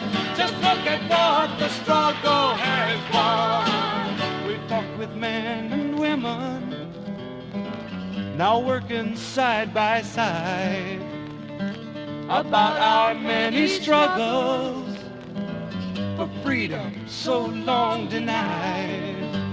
They said, comrades, China is with you.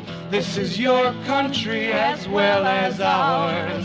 The struggles of the people united will be triumphant. We have the power. Long live the great unity, yeah, of the peoples of the world. Long live the great unity, yeah, of the peoples of the world. You know, I miss my family, wish they were there with me. I knew they're back home struggling to change society. And I admit I hated to leave China. You know that freedom kinda grows on you. But now I feel such deep determination to do the job we all have to do. Remember, people, our day's coming. Make revolution, build socialism, to do away with class exploitation, to end oppression once and for all. And I have learned a lesson that I will always heed. The fight to end oppression, the working class must lead. For we will build us up a great movement to sweep away the system we're in. And nothing gonna stop us from doing it. We will fight and we will win. Long live the people's republic. Long live working class rule. Long live the people's republic. Long live working class rule.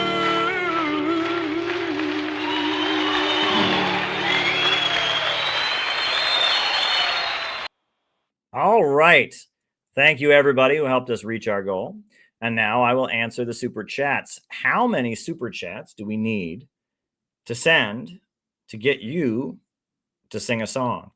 Well, John, I will admit I am not the most musical person. When I sing, I almost like sing, right? It's like I'm speaking the words while like half speaking, half singing them. But regardless, I have sung on these streams many times before, and I'm not opposed to doing it again. That will be the goal on a future stream. On a future stream, I will think of a song that I will sing, and I will set that goal. And if that goal is reached, I will sing that song. So yes, I will commit to, on a future stream, probably the next one, making a song singing goal. I will do that. Not sure what song it will be, and not sure what the super chat amount for singing it will be, but we'll figure that out. We'll figure it out. All right. I saw someone talking about how revolutions have often been started by frustrated elites rather than the working class. Have you spoken about this phenomenon? Extensively. I started thinking this way pretty early on, because I was living in Cleveland, and I was studying the Russian Revolution. I read Trotsky's History of the Russian Revolution, which is very biased, right? There's factual distortion. Stalin actually wrote a critique of Trotsky's history. That's a whole other story.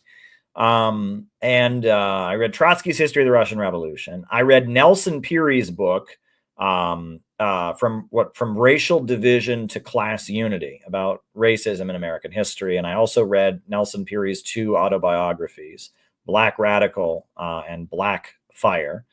And And I was living in Cleveland, and I was reading a lot. I was very low income during those years. I was selling my blood plasma to get by, but I was obsessed with the news.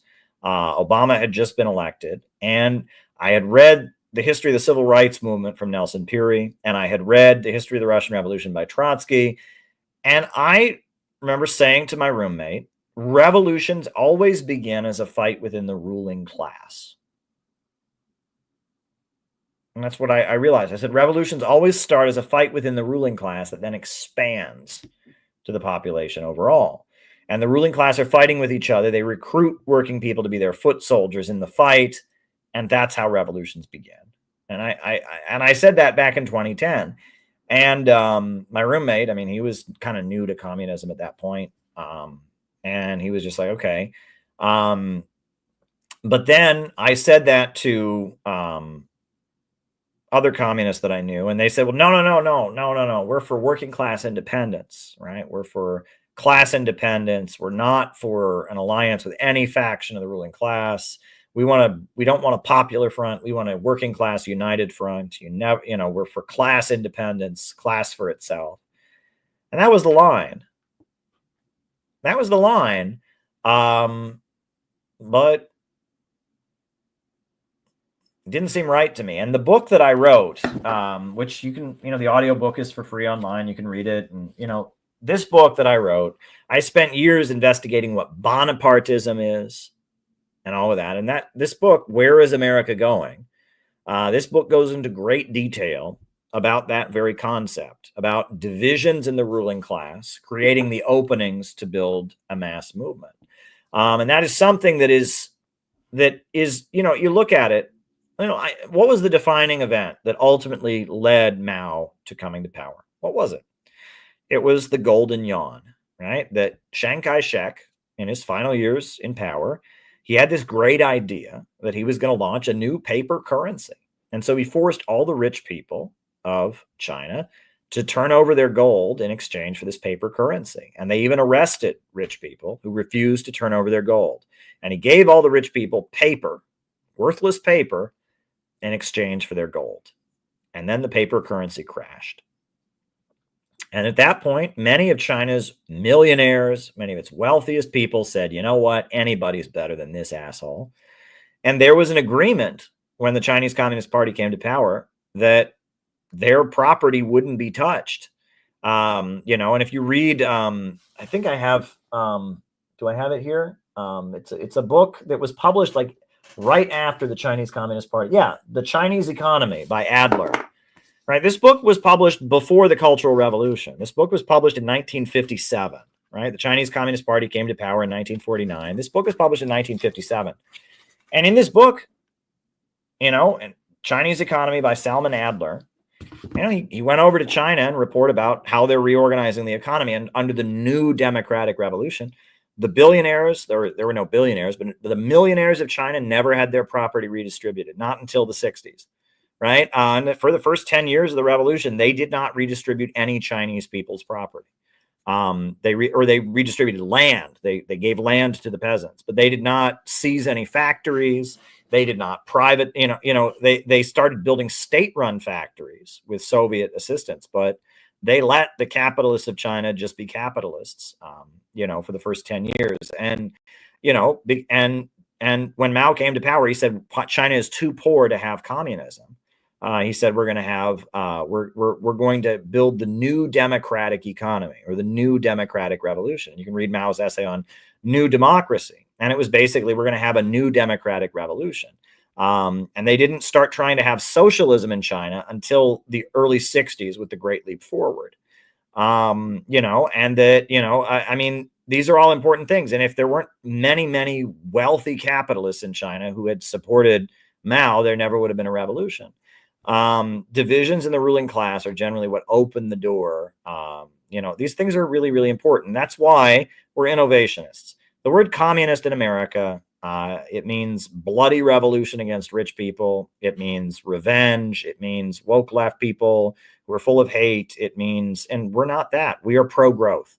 And really the dividing line in America, and this is what I give Lyndon LaRouche credit for, as much as Lyndon LaRouche was off on a lot of things, he was absolutely right. Lyndon LaRouche was absolutely right about how growth and degrowth were going to become the dividing points. Malthusianism, the idea that to stabilize capitalism, you must reduce the population, reduce consumption, grind people into poverty, and destroy the productive forces in order to stabilize capitalism. That's what capitalism ultimately needs, right? You know, capitalism had collapsed basically in the lead up to World War II, and it was only the mass destruction of World War II that enabled the economy to keep going again. And that capitalism, the only way it can overcome massive crises of overproduction and the tendency of the falling rate of profit, the only way it can overcome that is with massive destruction. And so capitalism, if you're going to maintain the globalist, imperialist, capitalist system, the only way you can maintain it is with massive destruction. So a section of the ruling class is going to try to use the state to actively enact that destruction. And Malthusianism, the belief that overpopulation and expansion and growth is bad, that is the ideology with which they will do it. Whereas the bulk of the capitalist class does not want destruction of productive forces because they want to make money.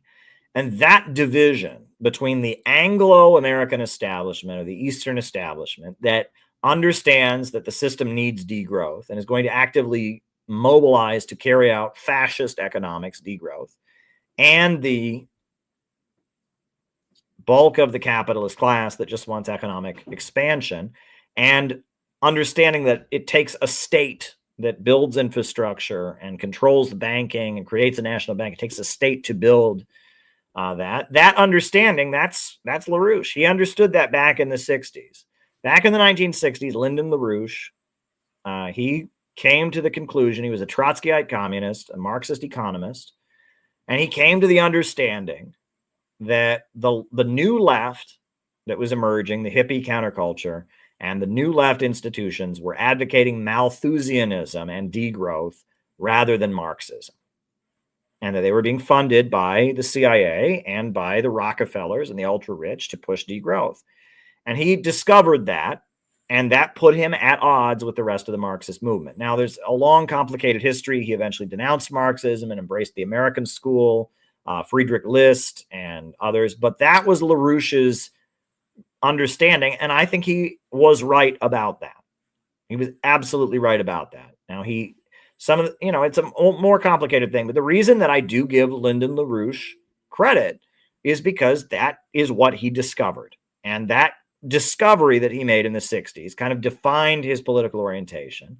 And I give Lyndon LaRouche, that's way more true today in our time than it was back then. Back then, you still had the Soviet Union that believed in growth. You still had communist governments that had 5-year plans, so it wasn't as clear. But now, in our time, when socialism has become wokeism, and wokeism is a degrowth, destructive, all the negative emotions that have always kind of been there in leftism, wokeism is anti-growth, anti-human, divisive, destructive, cancel culture, tear people down. It is so obvious. What LaRouche discovered in the 60s has become so true today. I give LaRouche credit for that discovery. And that ultimately, that's why we're innovationists. We're innovationists because ultimately innovation, human growth, technology, etc., that is the nature of humanity, and that is at odds with the capitalist system. The capitalist mode of production organized for profit, can't have that. Self-driving cars under capitalism would be a nightmare, and that shouldn't be, right? Human beings want more. The capitalists want more. The workers want more. The small business owners want more. Humanity wants growth. The nature of mankind is to grow, to expand. What is you read the Old Testament of the Bible, Genesis, the first chapter of Genesis. God says to man, be fruitful and multiply, right? And the earth is yours. I mean, this is who human beings are. Human beings are tool makers. They are innovators. They are creators. They expand. So being anti-growth puts you at odds with all humanity. And that's what fascism is. Fascism is being at odds with all humanity. And fascist economics as documented by R. Palm Dutt in his great book, Fascism and Social Revolution. Fascist economics is destroying the productive forces to save capitalism.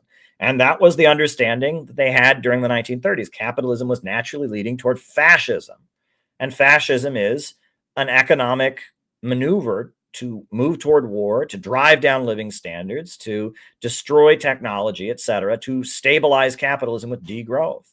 And that capitalism would ultimately need fascist economics in order to stay in power. And so building a popular front against fascism and mobilizing society against the degrowth fascism that the system would need would lay the basis for building socialism, right? That was the understanding, right? If you read Dutt, so again, not all of this is LaRouche, and LaRouche never talked about overproduction and the tendency of the falling rate of profit. And, he kind of broke with that stuff, in which I wouldn't understand why capitalism needs degrowth if I didn't understand that capitalism has this problem of overproduction, value crisis, and the tendency of the falling rate of profit. So I'm not a LaRoucheist, right? LaRouche, the LaRouche people largely don't believe in the problem of overproduction. They kind of believe it's a spiritual battle. I remember I went to a LaRouche event and we were talking about Haiti. And how Haiti was a really important conversation I had with the LaRouche people. And this is when I realized there was a fundamental difference in approach.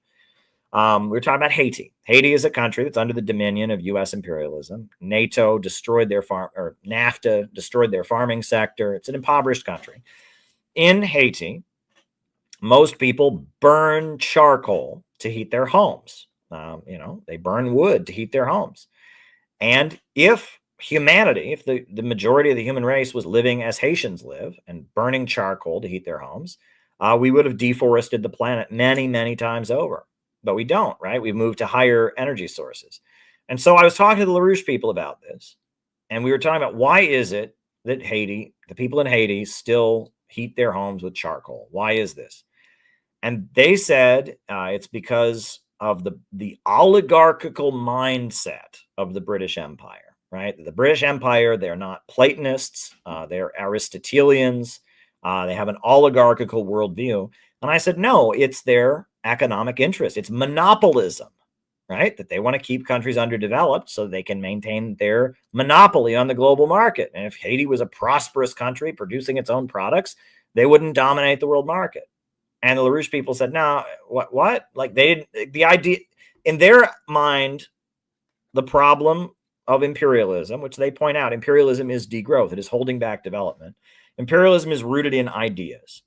I would argue that, yes, imperialism is rooted in ideas, but those ideas serve an economic purpose, right? And that what Marx wrote about capitalism and the problem of overproduction, the value crisis, the tendency of the falling rate of profit, all of that is true, and that is why degrowth is emerging. It's the only way to save the system. So yeah, there you go. We could talk about this all night. These are complex ideas. These are not simple concepts, but there you go. All right. Dennis Kucinich wrote a great article about what's going on in Syria. Well, let's pull up the article. We're not going to read the entire article on here, but we can give it some attention. You did send a super chat, and we did reach our goal, and that's an important thing. So here we go. The genesis of sectarian death squads in Syria, the fall of Assad to U.S.-supported extremists, and the massacre of Christians and Alawites. Dennis Kucinich, he says, I'm no apologist for any government, but I stand for transparency and common sense. In this article, I will detail the U.S. policies over many administrations which have resulted in a manufactured disaster. And there's Dennis Kucinich with Syrian Christians, with Tulsi Gabbard, and with his wife, Elizabeth Kucinich. Wow, that's neat. Very cool. It sounds like a very, very important article that Dennis wrote. I hope people will check out the link. Very, very important. Did you see Jamal Bowman's interview with Barana Joy Gray? No, I did not. Where he refused to force the vote on Medicare for all because Jimmy Dore was disrespectful. There you go, right? Can't take a stand on an important issue affecting America's working families if somebody who advocated it was disrespect. I mean, that takes the cake. Look, that's the problem with fandom right there. a policy should be supported or opposed based on whether it's a good policy, not based on what you think of somebody who supported it. Look, the force the vote thing, that's when I stopped having any faith in the American left. Right? I was already, if you're somebody who watched this channel, if you go way back with me, you'll know that for a long time on this channel, we were very careful to say, now we don't support Trump, and we didn't support Trump. And I there's a lot of things Trump did in his first term that made me very angry, right? We were very careful. We were saying we're the real leftists, we're the real communists and all of that. That forced the vote thing. When Jimmy Dore had the temerity to fight for what the left and what Bernie Sanders' whole movement had been based on, and the way they went after him, like they went for the kill. I mean, that right there, that's what told me the left was completely bankrupt. I mean, I had never seen anything like it. Jimmy Dore was public enemy number one, because God forbid he dared say, let's stand up and fight for the thing that Bernie Sanders' entire campaign was based on. And I watched that happen and I was like, are you kidding me? It was weird enough that they had the trans purges. Everyone was transphobic. It was weird enough that, that they were going after anyone who stood with Russia and calling them Nazis. But at that point, when they said you're not allowed to fight for Medicare for all, and they targeted Jimmy Dore in the manner in which they targeted him, that was the end. And actually, if you read my book on Luigi Mangione, the book that I wrote recently, The Danger of an American Years of Lead, I use that as a case study, right? And again, there's a full audio book online. I'm not trying to get rich from writing these books. I really am. I'm not, right? The full audio book is on YouTube. So if you don't want to buy the book, you can just listen to the audio book and me reading it for free. But in this book, I used that case and how, Jimmy Dore advocating a parliamentary procedure was an unforgivable crime. But Luigi Mangione murdering somebody on the streets of New York City, that will not result in anyone getting health care. That's okay. Why is murder okay, but parliamentary procedures are not okay? Because the left is an intelligence operation. That's why. And because if you read the history of Italy, the way the United States was able to keep Italy in NATO against the wishes of the Italian public was by fomenting a wave of crazy sectarian political violence and manipulating the left and the far right and getting everyone, killing everybody else, the Red Brigades, killing the Communist Party leaders and assassinations. And as a result, Italy got to be so scary politically and weird, and they were able to keep Italy in NATO, even though the population wanted to get out of NATO. That's what they're trying to do in America. And if you look at Charlottesville, how that was set up, right? I'm not saying that the people that were, the white supremacists were good. I'm saying that that was a planned riot that was manipulated in order for there to be a huge amount of violence. The way that they have, the way that the Medicare for All movement was targeted, there is an effort right now to create a years of lead in America, just like they did in Italy, to keep Italy in the NATO alliance. And the American public wants to leave NATO. The American public is non-interventionist. So they're trying to foment an American years of lead. That is what I maintain. And if you read, this book, they made me change the title of it to get it on Amazon. This is the Lulu version, The Killing of Brian Thompson and the Danger of an American Years of Lead. On Amazon, it's called The Danger of an American Years of Lead. It is the exact same book, but recent tragic event, whatever. In that, I warn that there is an intentional effort to psych the population up for political violence. That's what's going on. And,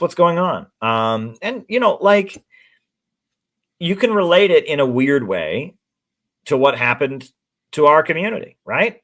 I want to show this video again. I cannot get over this video. If you haven't seen this video, I am so proud that this happened, right? I think this was an absolutely awesome moment. I will find the video and I will put it on the screen, because I have never felt so important in my life. If I can find what I called the video, it was absolutely crazy.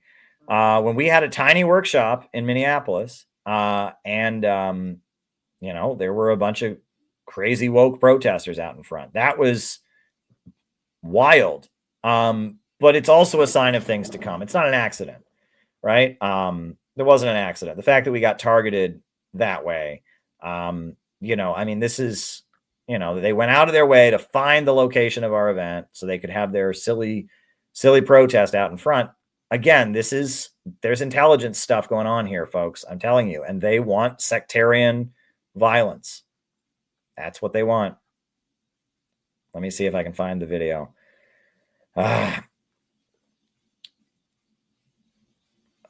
What did I call it? I got too many things on my desktop. Da-dum.